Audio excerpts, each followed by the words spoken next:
ඔබ මගේ මතකය වෙලා හිත ළඟ ඉන්න බබලා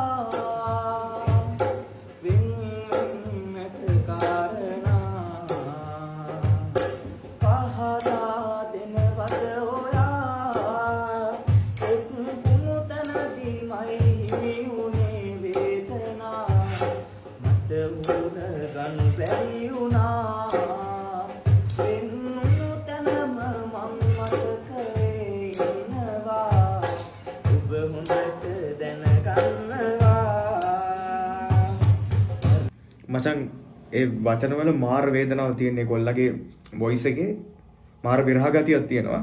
ඔයාලට පේනවා ඇති අර එහා පැත්තේ ඉන්න ගෑන් ළමයාගේ ඇහෙමුත් කඳුළු වෙනවා. මං හිතන්නේ එයාත් මාර විදිහට ඉමෝෂනල් වෙලා මනෝභාරක ගා හිටියේ.